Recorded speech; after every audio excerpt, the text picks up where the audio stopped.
जय जय श्री कृष्ण, जय जय श्री कृष्ण, जय जय श्री कृष्ण। बोलो आनंद एक बार, हरि बोल हरि बोल हरि बोल। आज मंगलवार तारीख 25 फरवरी 2014, तिथि फाल्गुन कृष्ण एकादशी। आज विजया एकादशी।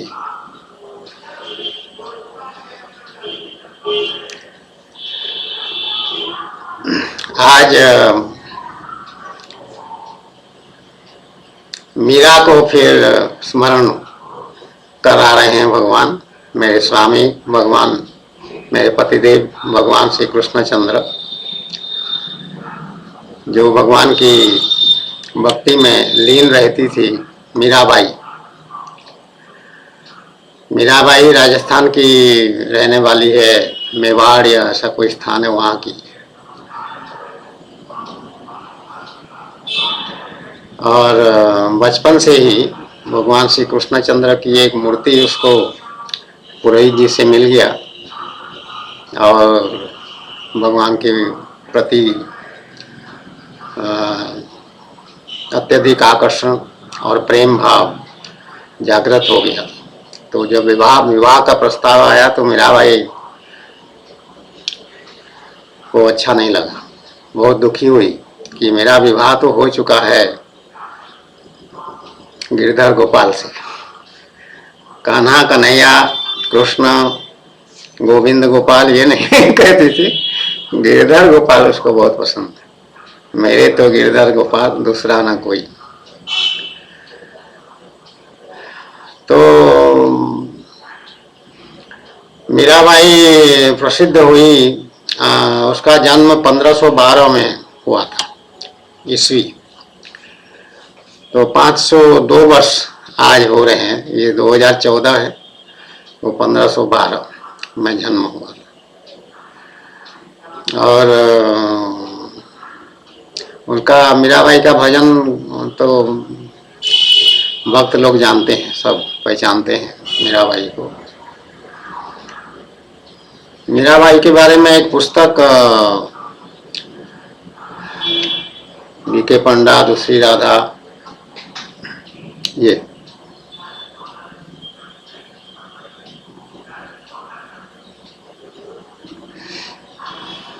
इसका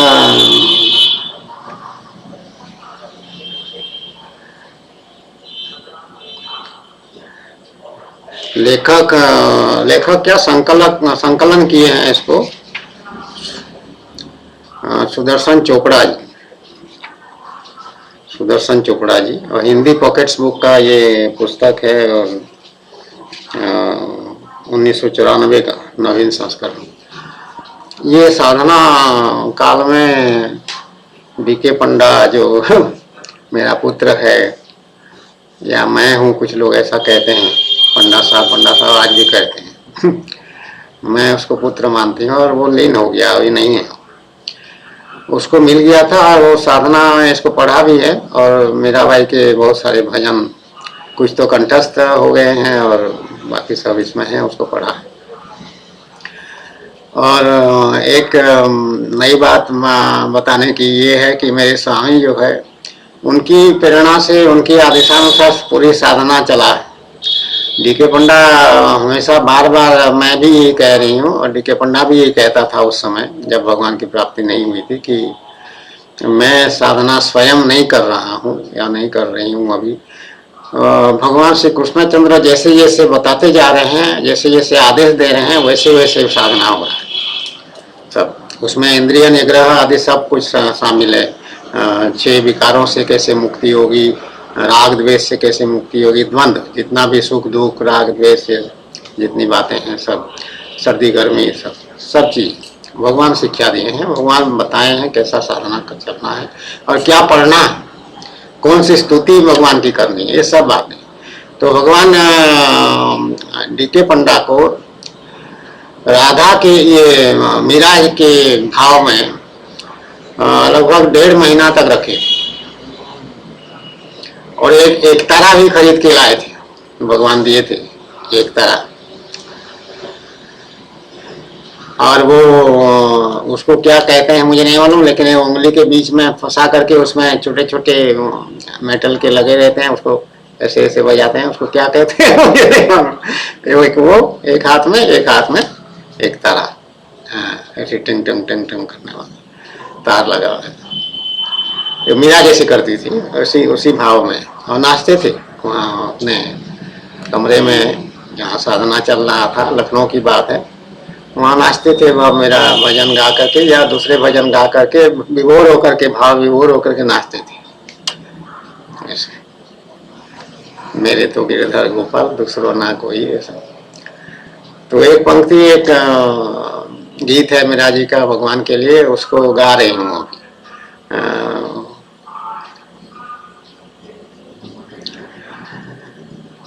जो ये गीत जो है ये स्वामी रामसुखदास जी एक सन्यासी गीता प्रेस से संबंधित हैं, और वहाँ ऋषिकेश में अंत समय में ऋषिकेश में रहते थे स्थायी रूप से गीता आश्रम में।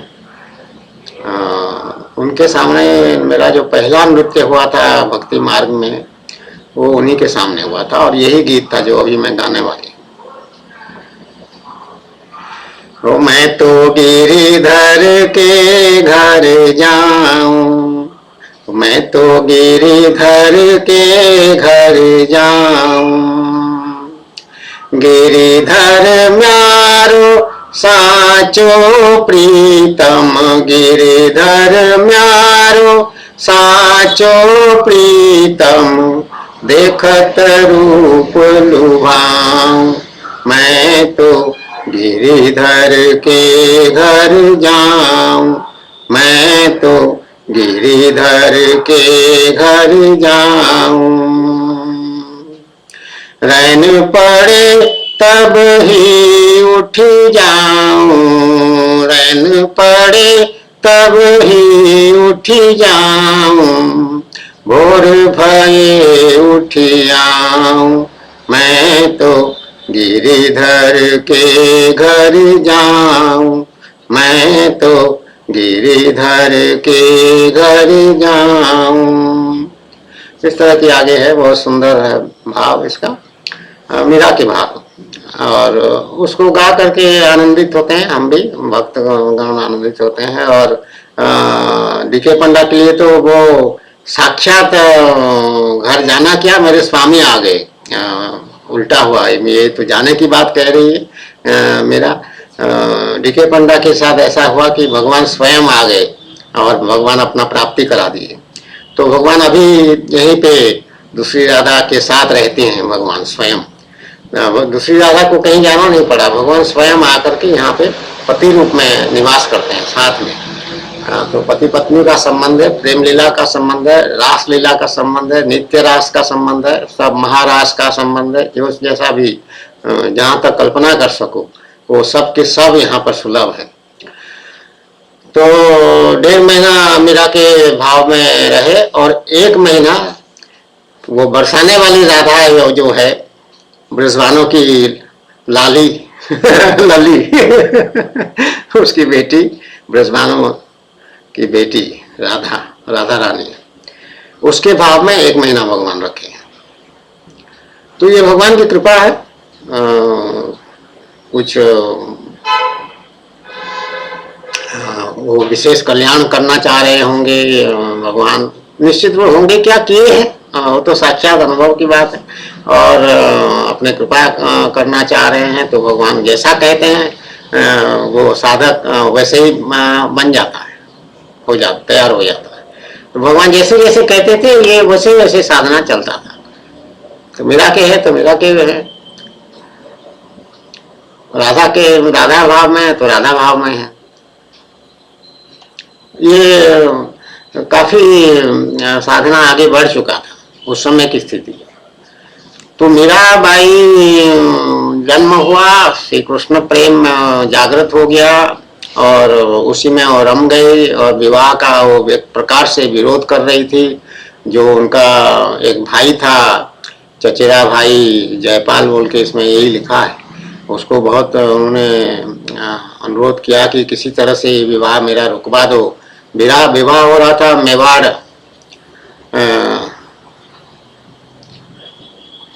चित्तौड़, मेवाड़ वही है, चित्तौड़ मेवाड़, उसी राजघराने में हो रहा था। भोजराज एक लड़का था वहाँ पे जो राजकुमार, उसी से अच्छा था, बहुत बड़ा ऊंचा खानदान। ये तो राजा नहीं थे इसके पिताजी, इसके पिताजी वो क्या कहते हैं, बीच वाला जो है, कुछ गांव दे दिया जाता है उनको, उस तरह के थे। तो छोटे स्तर के थे, लेकिन तो राजघराने में विवाह हो रहा है तो बहुत बड़े सम्मान की बात है। दूसरी कोई लड़की होती तो बहुत उसको अच्छा लगा होता, लेकिन ये क्योंकि भक्ति में काफ़ी आगे बढ़ चुकी है और भगवान श्री कृष्णचंद्र को पति मान रही है, तो इसको वो चीज़ पसंद नहीं आई। लेकिन फिर भी विवाह हो गया, विवाह हो गया। और जो बातें मालूम हुई हैं तो उसमें उसको उसके साथ बहुत प्रताड़ना जैसी बातें हुई। उसको लोगों ने राजघराने के लोग उसको पसंद नहीं किए, उसकी भक्ति भाव को समझ नहीं पाए और उसको नाना प्रकार की जंत्रणा कष्ट दे करके रखते थे, उसको विरोध करते थे। ऐसा तुम क्यों चले जाते हो भजन गाते गाते वहाँ शहर के गांव के अंदर लोगों के बीच में या के नाचना शुरू कर देते हो, ये सब अच्छी बात नहीं है। और तुम उसको कमरे में बंद कर देते थे, खाना पीना मना कर देते थे। तो इस तरह के नाना प्रकार का उसको प्रतिकूल परिस्थितियों का सामना करना पड़ा मेरा भाई। तो परंतु उनके पति जो थे भोजराज, वो उनका बहुत विरोध नहीं करते थे, उसको समझाते थे कभी कभी, किंतु उसका बाद में जब वो मीराबाई काफ़ी उसमें आगे बढ़ रही थी अपने भक्ति में, तो उसका समर्थन भी कर, उसको सपोर्ट करते थे, उसके अनुकूल थे, प्रतिकूल नहीं थे। वो अपनी तरफ से कोई दंड मीराबाई को नहीं देते थे। और मीराबाई जो थी अपना पत्नी का जो जितने भी कर्तव्य हैं अपने पति का देखभाल करना का, वो सब वो करती थी, सिवाय एक काम के। वो उसका वैराग्य चरम सीमा में था, इसीलिए वो अपना वेशभूषा में रानी का वेश पहनते हुए भी उसमें उसकी कोई रुचि नहीं थी। और पति के साथ सैया पर जाना उसको पसंद नहीं था। वो भगवान के साथ, भगवान को पति मानती थी, भगवान के साथ रहना पसंद करती थी।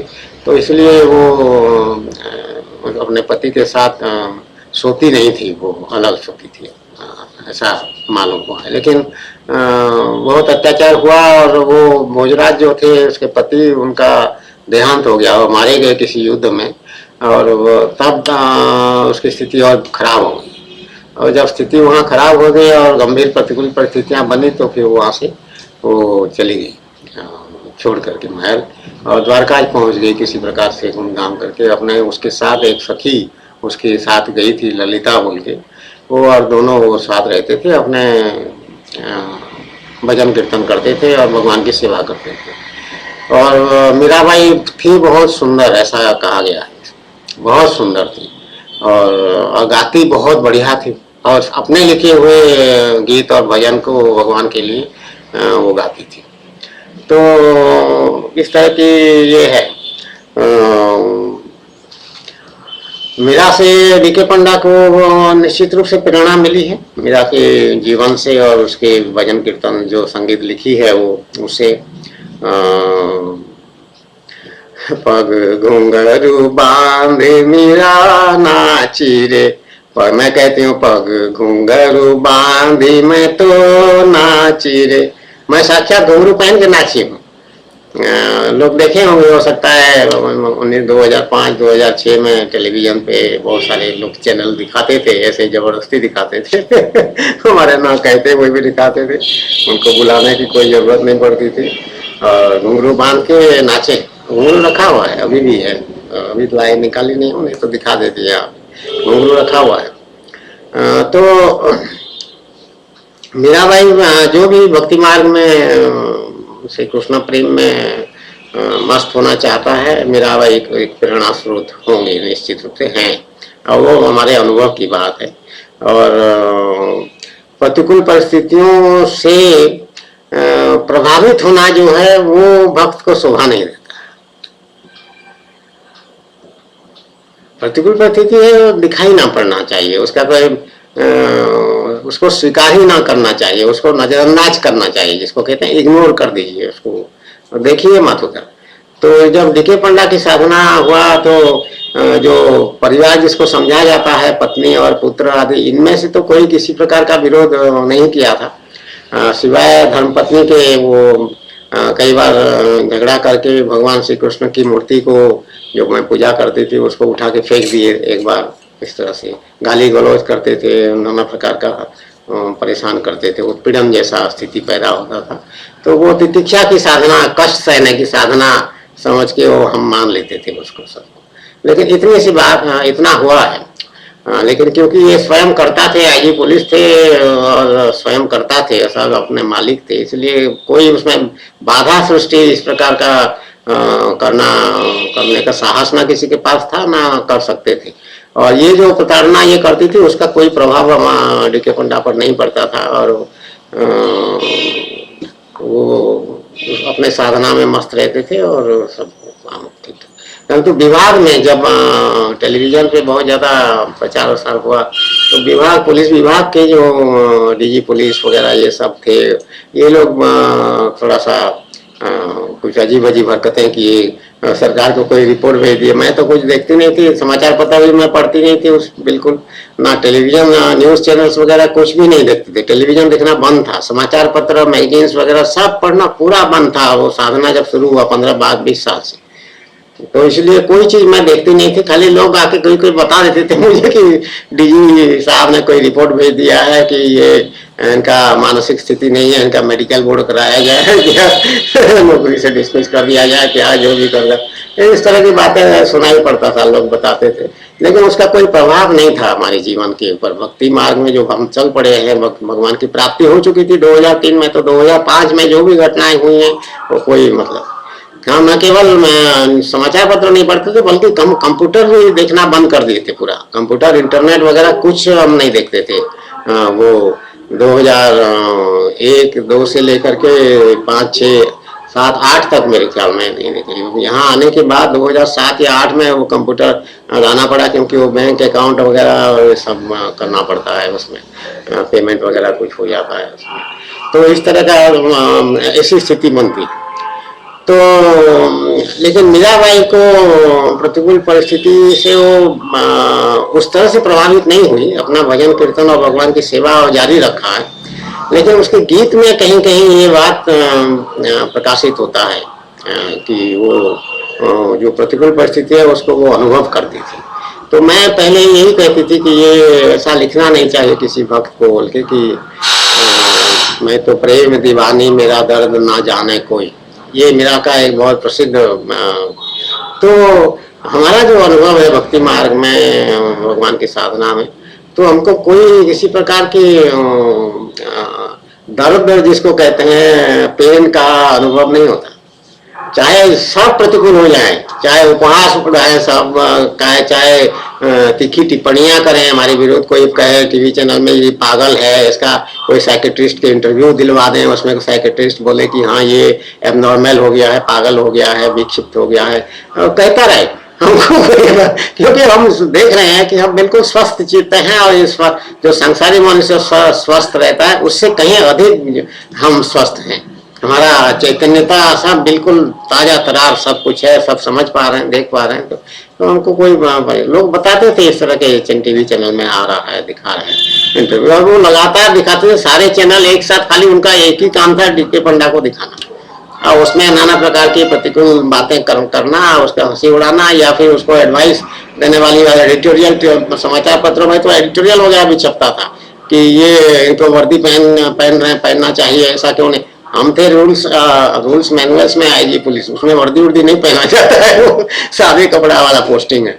तो वर्दी का के पहने, और सर्विस में रहते हुए कोई भक्ति भगवान का नहीं कर सकता है, ऐसा कोई कंडक्ट रूल्स में बिल्कुल भी नहीं है। कहीं कंडक्ट रूल्स का उल्लंघन बिल्कुल भी नहीं हुआ है। आईपीएस कंडक्ट रूल्स जो होता है उसका कोई उल्लंघन नहीं हुआ, किसी भी प्रकार से उल्लंघन। हम जो पीताम्बर अभी भी पहने हैं उस समय भी पहनते थे, इससे किसी भी नियम का उल्लंघन नहीं। जहाँ सादा वस्त्र पहनना है वहां इसको पहन सकते हैं आराम से, ऐसा कोई मना नहीं है कि आप पीताम्बर नहीं पहन सकते हैं। सादा वस्त्र पहनना है, ऐसा कहीं नहीं लिखा है कि आपको पैंट और शर्ट और टाई पहन के आना है हर जगह, नहीं। पुलिस ऑफिसर्स मैस में ऐसा नियम कभी कभी ड्रेस प्रेस्क्राइब होता है तो उसमें कहते हैं कि व्हाइट शर्ट और ट्राउजर और टाई, ऐसा उसमें पुलिस ऑफिसर्स मैस के लिए होता है, मैस कोड, मैस का ड्रेस, जो भी औपचारिक अनौपचारिक कार्यक्रम होते हैं उसमें वो ड्रेस प्रेस्क्राइब होता है। लेकिन सर्विस रूल्स में जो यूनिफॉर्म रूल्स है, हमारा आईपीएस यूनिफॉर्म रूल, तो सादा कपड़ा यूनिफॉर्म है ही नहीं, वो तो यूनिफॉर्म जो पहनेंगे तो करेंगे। तो इसीलिए भगवान मुझे फिर एक बार यूनिफॉर्म पूरा वर्दी जिसको कहते हैं उसको पहनवा करके आईजी का बैजर सब लगा करके डीजी ऑफिस भेज दिए, जाके डीजी ऑफिस जाके बात कराए कि उनको कुछ कहना है तो कहें। हम जाके क्या बात किए, हम बात किए कि आप ये सब फालतू तमाशा इतना ज्यादा हो रहा है और आपको ये मालूम है कि आईजी रूल्स एंड मैनुअल्स को मुझे कोई ऑफिस कमरा भी नहीं दिए हैं और गैरेज के अंदर हमारा ऑफिस चल रहा है, मेरे स्टाफ गैरेज में बैठते हैं, हमारा गैरेज में जो मकान अलॉटेड है वहाँ पुलिस ऑफिसर्स कॉलोनी में गोमती नगर में, और कोई ऑफिस नहीं दिया गया है। ऐसा कभी हुआ है किसी अधिकारी के साथ? तो इसका आपको ठीक करना चाहिए। केवल उल्टी पुल्टी बातें सरकार को रिपोर्ट भेजने से कुछ क्या होता है? तो वहाँ सारा मीडिया वहां फिर अपना कैमरा लेकर के पहुंच गए थे डीजी ऑफिस में, सारे के सारे, बहुत भीड़ जबरदस्ती। हम नहीं चाह रहे हैं कुछ भी, लेकिन वो पीछा नहीं छोड़ रहे हैं कि क्या बातचीत हुई, क्या हुई। तो मैंने कहा ऐसे ऑफिस नहीं है, उसके लिए हम गए थे कि ऑफिस का कमरा तो दिलवाएं कहीं। अजीब सरकार और अजीब डीजी पुलिस और अजीब व्यवस्था।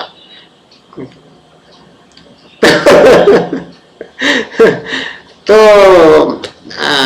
मीराबाई का ये जो है, हाय रे मैं तो प्रेम दीवानी मेरा दर्द जाने कोई, तो जब प्रेम की बात करोगे भगवान के साथ और दीवानी वाली बात करोगे तो बहुत ऊंची स्थिति वाली बात कर रहे हैं। जब तुम प्रेम वाली बात करोगे उसका दर्द कहां से आएगा? There is no pain in love. प्रेम केवल उसको होता है जो सांसारिक वस्तुएं जिसको नहीं मिलती हैं या सांसारिक प्रताड़ना मिलता है, वो प्रेम, वो उसको दर्द का अनुभव होता है। जो भक्ति मार्ग में है, भक्ति कर रहा है भगवान, तो तुम कहते हैं तुम एक कदम भगवान की तरफ जाओ तो भगवान 10 कदम तुम्हारे पास आ जाते हैं। तुम भगवान को प्यार से देख करके ऐसे मुस्कुरा दो तो भगवान आके तुमको आलिंगन कर लेंगे। ये भक्ति मार्ग है। तो उसमें तो आनंद ही आनंद है, भर जाता है। भगवान ऐसी कृपा कर देते हैं भक्त को कि भक्ति मार्ग में अगर जरा भी वो उसमें भाव जागृत हुआ तो भगवान उसको और भाव दे देते हैं और आनंद का भाव देते हैं, दर्द का भाव नहीं देते हैं। दर्द वहां पहुंचता ही नहीं है। डीके पंडा की भक्ति की साधना में कोई दर्द की बात नहीं आया, बिल्कुल भी नहीं है। कोई विरह की बात भी नहीं है, मिलन की बात है। भगवान है, मेरे साथ हैं, देख नहीं पा रहे हूँ लेकिन मुझे वो बता रहे हैं इसको ऐसा करना, इसको ऐसा करना। और प्रेम लीला में जब हम नाचते हैं तो भगवान भी नाचते हैं साथ में। भगवान श्री कृष्णचंद्र नृत्य करते हैं, जो उनका श्याम सुंदर स्वरूप है ब्रज वाला, वो प्रेम लीला करने में उस्ताद है। वो नाचते हैं। और बाद में भगवान जब जगन्नाथ महाप्रभु के यहाँ पुरी धाम में बुला लिए तो वहां जगन्नाथ महाप्रभु भी मेरे साथ नृत्य किए हैं। वही श्री कृष्ण है, जो जगन्नाथ महाप्रभु वही श्री कृष्ण ही है। श्री कृष्ण जगन्नाथ धाम, जगन्नाथ रूप में वहां विराजमान है, कोई अंतर नहीं है। तो वो भी मेरे स्वामी हुए हैं, तो वो भी नाचते थे। तो जगन्नाथ महाप्रभु और भगवान श्याम सुंदर श्री कृष्णचंद्र वो दोनों मेरे साथ नाचते थे, नाचते हैं, आज तक नाचते हैं। आज भी जब मैं नाचती हूँ तो दोनों नाचते हैं और दोनों विराजमान रहते हैं, अलग स्वरूप में भी और एक स्वरूप में भी, दोनों मैं देखती हूँ दोनों को। तो ये मीराबाई का ये एक बात है जिसमें, और दर्शन देव इस तरह की भी, जैसे पिया मोही दर्शन दीजे हो, ये इसमें है। ये पिया मोहे दर्शन दीजिए हो, तो दर्शन नहीं हो रहा है तभी तो दर्शन दीजिए वाली बात आ रही है। तो दर्शन देने की व्याकुलता कुछ भक्तों में हो जाती है, ये स्वाभाविक भी है, उसको मैं और कोई बात नहीं कहना चाहती हूँ, स्वाभाविक भी है, ठीक है, दर्शन की इच्छा हो रही। लेकिन डीके पंडा की साधना में भगवान ऐसा कोई व्याकुलता नहीं दी, वो प्रसन्न था। जब भगवान दर्शन देंगे तो देंगे, जब नहीं, जब तक नहीं दे रहे हैं तब तक आनंद तो हो मिल रहा है, उनका उपस्थिति तो का अनुभव हो रहा है पूरा, वो आप बातें बता रहे हैं, सब सिखा रहे हैं, ऐसे साधना करना है वो। लेकिन जब दर्शन देना शुरू कर दिया, अपने आप दर्शन दे दिए, प्रकट कर दिए। मैं तो यहाँ तक कह रही हूँ कि ये बाल कृष्ण भगवान का जो है, मैं उपासना नहीं करती थी, साधना में ऐसा नहीं होता था, भगवान ऐसा कराए नहीं थे। मेरी साधना उपासना जो है द्वारकाधीश जो स्वरूप है भगवान का, उसी स्वरूप का मेरा प्रेम लीला चला है, भगवान के साथ साधना चला है। मैं उन्हीं को अपने आराध्य मान करके, इष्ट मान करके साधना मेरी हुई है। द्वारकाधीश, तो द्वारकाधीश में थोड़ा आयु में बड़े हो गए थे और वो राजा जैसा रहते थे, द्वारकाधीश इसलिए नाम है उनका।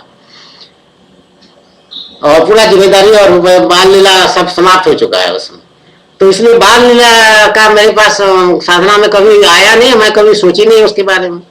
तो एक दिन बैठे बैठे भगवान ऐसे लीला करते हैं, सुंदर लीला करते हैं, बैठे बैठे एक विचार भगवान दे दिए कि बाल लीला, बाल कृष्ण भगवान का कोई कभी याद भी नहीं किया, क्या बात है, ऐसा कुछ विचार आया।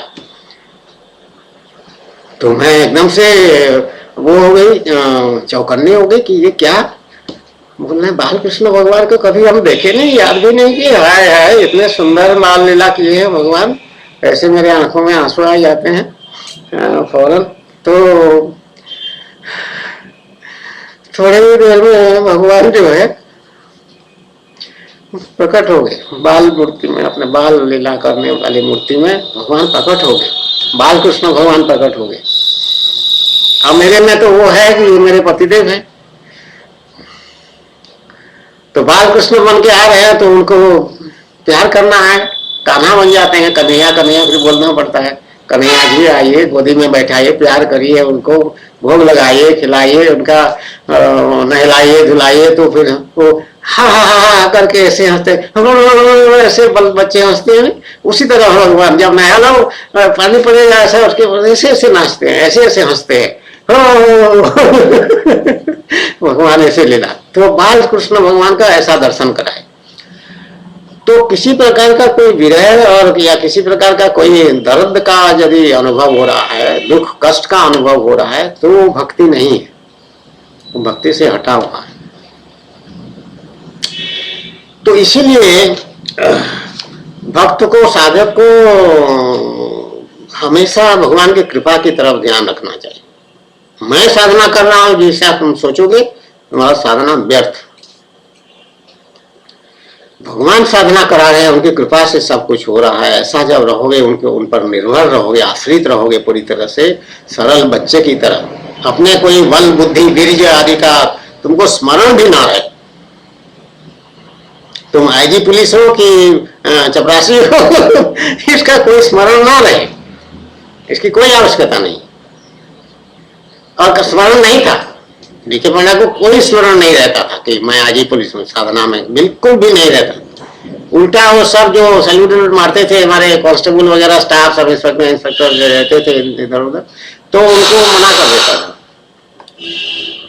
जय श्री कृष्ण, जय जय श्री कृष्ण। अभी खत्म करते हैं, कोई आया है, घंटी बजा रहा है। हरे कृष्ण।